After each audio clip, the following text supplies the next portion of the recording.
Hello students. In this session, let us continue with the criteria of abnormality, personal discomfort criteria.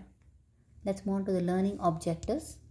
The learning objective of this session is to understand normality and abnormality from personal discomfort point of view. Let's try to explain normality or abnormality from personal discomfort point of view.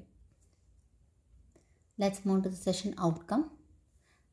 After this session, students will be able to understand how personal characteristics like personal discomfort will help us to determine normality or abnormality.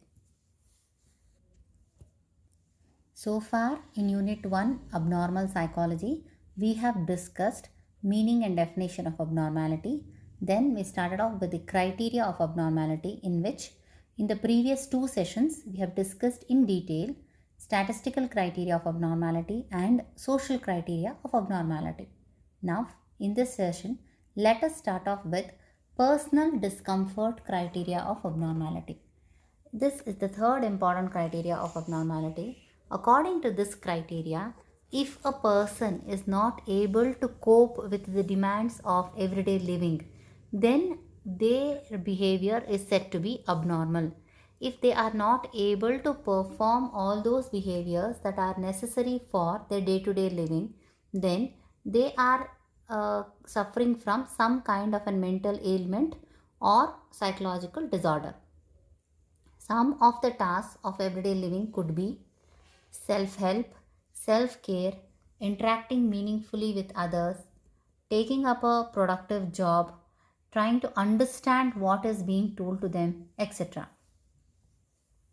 If a person's behavior is bringing him contentment and satisfaction, then it is not the concern for the mental health professionals.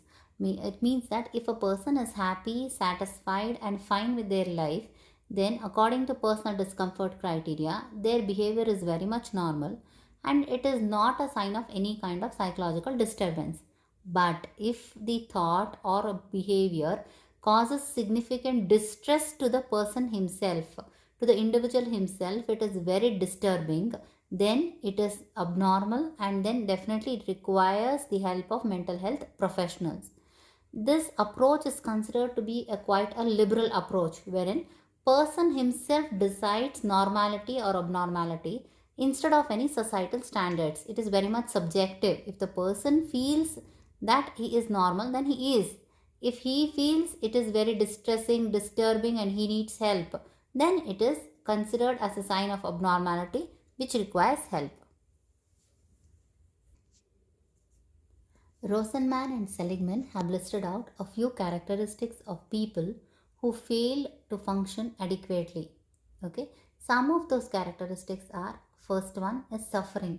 Those people will have clinically significant suffering of self. Secondly, maladaptiveness. There might be a danger or threat to self. They might cause harm to self. Vividness and unconventionality, wherein they may just stand out in the crowd.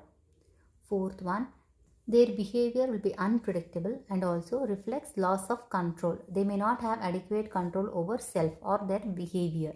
Next one, irrationality and incomprehensibility.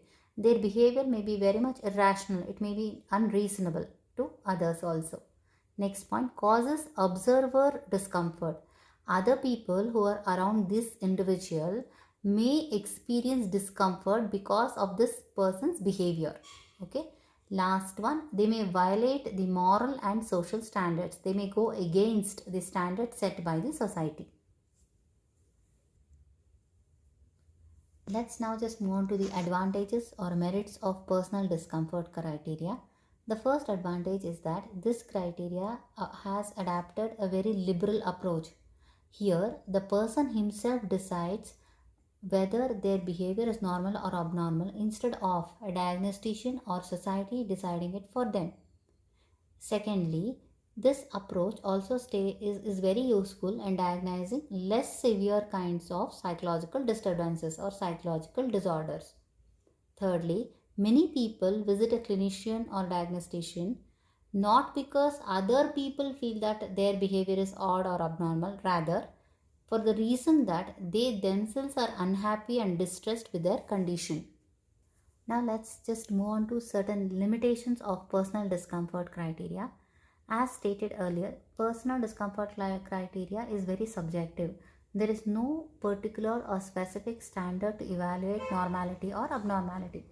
Secondly, there are some kinds of behavior that may be causing harm to the person, but unless the person realizes it and feels that they need help, it cannot be put under the category of abnormality. For example, if a teenager is addicted to drugs and if he or she is unhappy about it and feels that they want to come out of it, then it can be considered as abnormality. But if there is a drug addict who is fine with their addiction, then though drug addiction is a mental disorder or it's a substance dependence disorder, it cannot be classified as abnormality according to personal discomfort criteria.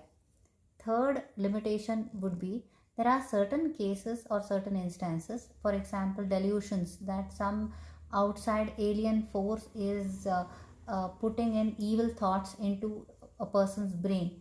Such thoughts are disturbing, yes, but the person is fine with it and they don't feel any distress or discomfort, then it cannot be put under the category of abnormality as per personal discomfort criteria. But still, mental health professionals believe that such delusions and hallucinations definitely require treatment. Let's just summarize. In this session, we have discussed about the third important criteria of abnormality, which is personal discomfort criteria. We have also discussed the advantages and the limitations of this particular criteria. Thank you.